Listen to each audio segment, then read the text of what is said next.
Hello everyone, it's Terry from Danu's Irish Herb Garden, and today I'm not in Connemara. I'm in a very special place. I'm at Bealtaine Cottage with the lovely Colette O'Neill, who has been a wonderful inspiration to me and to Lol for at least 10 years.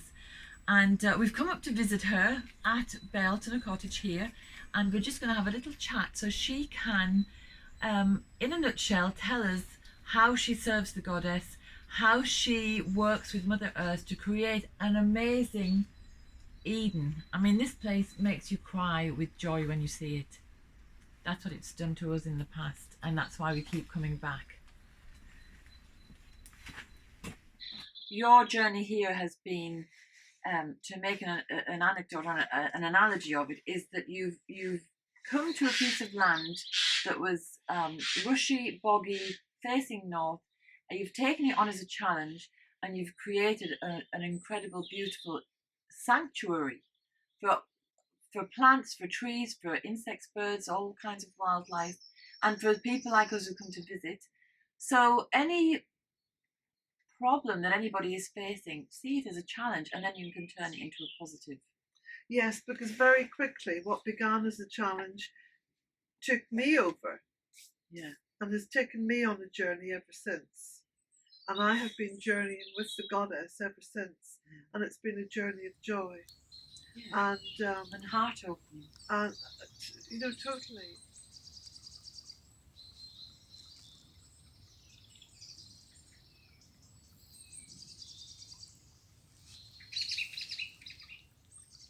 I felt compelled to plant trees. And I didn't stop to question why I was doing it. And I went against the advice of everyone. They said, "Oh no, you shouldn't leave London, you shouldn't leave teaching, what about your pension, what about? And I just doggedly felt compelled to come back to Ireland and, to find a poor piece of land. And I suppose what I was doing was I was actually seeing if Mother Earth was still there. If this divine feminine was still alive, or was it just a figment of our over-processed imaginations? Or it could have been, just a myth. Yeah. But I suppose all the work you've done here, it's created a spontaneous connection for you, a spontaneous spiritual connection to the divine feminine, completely. To the goddess as an entity, as a being, as a sentient being. Yeah. When I first came back, I was an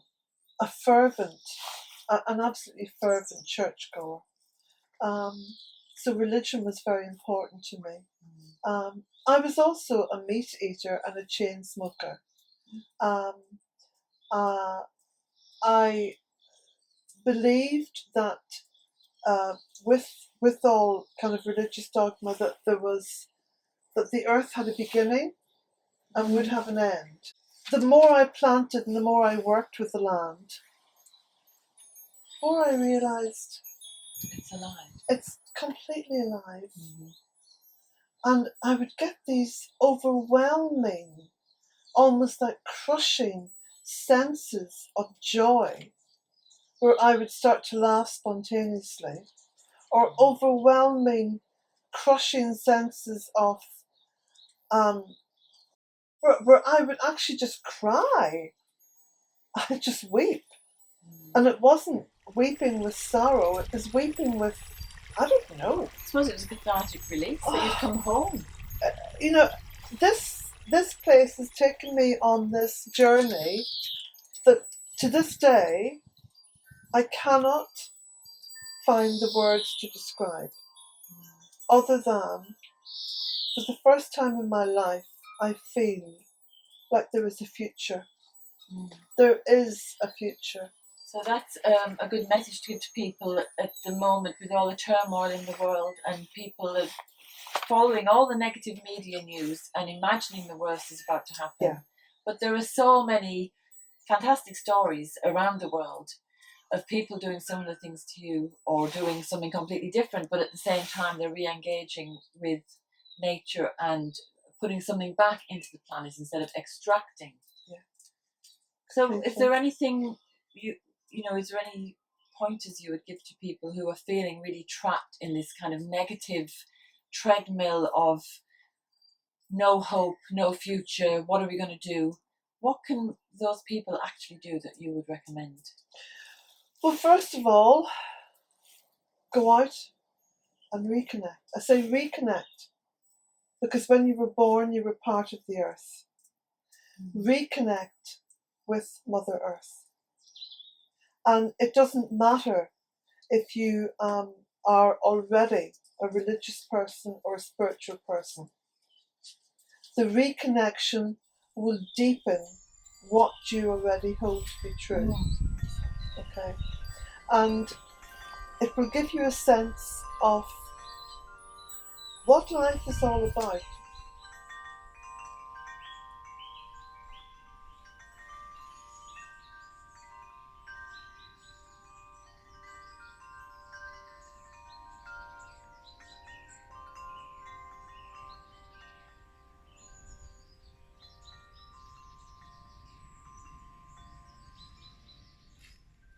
And the oak.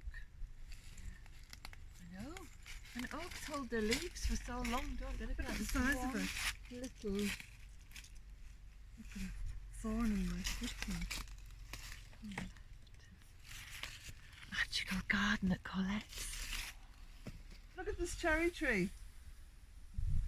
And that will be covered in blossom in another month or so. Isn't that amazing? Oh my God, imagine seeing that. And look at the branches going right out to here. The girth on it. I know. Look at the girth on this girl. No Weight Watchers for her, right? She's a rum one, she is.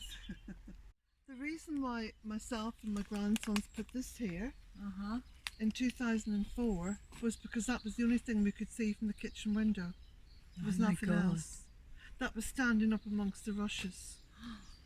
Oh my God, you can't even see the house. Just to catch the sunlight, you see? Yeah. Isn't it crazy?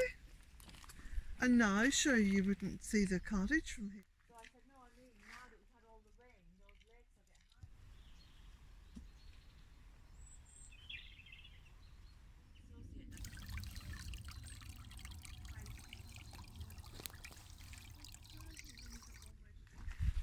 high. But would you use that, say, under here? And then in here is my tub. First little buds on the nectarine tree. And it isn't even the end of the first week in March yet, is it? And both doors open. Both doors of the tunnel open. I don't close them at all now, you see. So isn't that wonderful? I give this a jolly good prune, and I also wrapped up the broken bit in sheep's wool, which healed it. I pulled it together, and the sheep's wool kind of grew into both bits of the cut. And then I wrapped it up in hessian then, just to, and look, perfect. Yeah. You see they've all spread now. Beautiful. And I'll put up this little old trellis as a little divider. Yeah. And just see how it does. How's this? The grape has never done as well. Oh, really? This is the Chinese forget-me-not, but the bees adore it. I've seen that in flower. The bees adore it. So I said to Cara, I was talking about the polytunnel for this year, I said, I'm just going to have flowers in here and I'll throw some veggie seeds in, and whatever comes up, comes up. But I want to keep it like a permanent garden. Yeah. Good idea. Rather than somewhere where I grow food. Because now that I'm earning money from the sale of my books, I prefer to support Knockvick Organic Gardens and buy my vegetables from there. This is the compost, okay? Yes. This is 2 years on, okay? Beautiful stuff. This is gold. It is. Okay, so when people talk about investing in banks, they're investing in death. This Is life. is life. Investing in life, and all you've got to do is sit on a toilet seat. And Just read a do book. what comes naturally. Read a book. I always bring a book to the loo. So there we go, 13 bins and growing.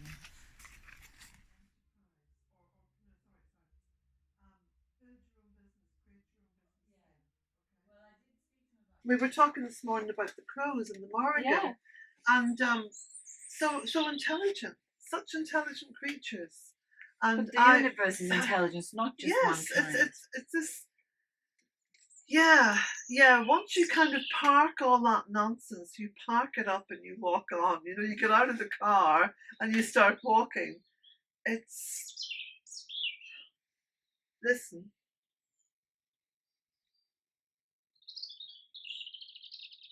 That's what it is. You know, there are as many personalities out there as there are plants, Oh, for sure. stones, water, animals, birds. Yeah. You know, we really have to take our arrogance and our hubris and put that on the dusty shelf and leave it there. Yeah. And get ourselves reconnected, because that's where I find joy. Yeah.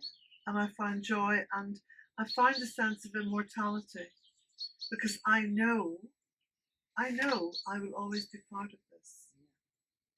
And, you know, when you look at anything that appears to be dead or decaying, there's life in it. There's life as in they it. say in Ireland, Yeah. there's life in it. Yeah. Because there's microbes, bacteria, creatures, like your little piece of wood there. Yeah. It's teeming with life. Yeah. Quite often people say to me, are you not concerned or frightened of living on your own? I never consider it. Because you're not on your own. I'm not on my own. I never consider that I am on my own. And my mother, God bless her, who loved Bealtaine Cottage, you know, and had very happy times here. But she would say to me, you know, Claire, I got up in the middle of the night last night to get a glass of water and I'm through to the kitchen. I didn't even bother switching on lights. She said that kitchen was packed with people. It was packed with people. And I thought, you know, it's probably become maybe a transition point for a lot of souls, for a lot of consciousness that's making the journey and trying to move forward. And it's almost like a little drop-in centre where people can rest a while. You know, souls can rest a while, a little bit of respite, and move on. Because I always feel very surrounded. And I feel surrounded by so many interesting people. I mean, so much so that years ago I used to fret about death, you know, death. And, oh, you know, you leave all those, you know, your family, and death in such a dark place, and, you know, all the pictures that, I mean, I was brought up, you know, when death was, oh, you could go to hell, burn forever. And my fear was not that I would go to hell. My fear was that one of my parents would be in hell and I'd never see them again. Oh my God. And they would suffer forever and ever and ever. Yeah. And I've since learned through the land here, through the land, that there is eternal joy. And it is joy which is the creative force. Yes. And we live in a creative universe. And what has mankind done? Destroy, destroy, destroy. We've created hell. Look around you. You can create Eden, paradise. And that was the title of my book, A Cottage 3 Acres. Yeah. One woman's journey to find Eden again. And you know, you don't have to go looking for it. You decide whether you want to be in it or not. Yeah. I suppose it starts in the mind with a mental idea that you want to create something, but it becomes heart oriented, because the process opens your heart, and then it's that new journey of creation. Yeah. So if you want to see more beauty, bealtainecottage.com, Bealtaine Cottage on YouTube, and you're on Facebook and Twitter as well. Yeah. So. And your own site, because you're going to be doing some interesting things now, because your journey is opening up for you, I think, at this point. I think so. Well, especially after all the inspiration that we received here with you. So thank you so much, Colette. Thank you for your wonderful hospitality and your friendship. Welcome. And we're just, we're very lucky that we have the opportunity to come to this oasis. And I shall come and see you down in Clifton soon. So, hey. Okay, let's have another look round then. Absolutely. Jack wants a little walk. He's looking round just to... Come on, Jack. Okay.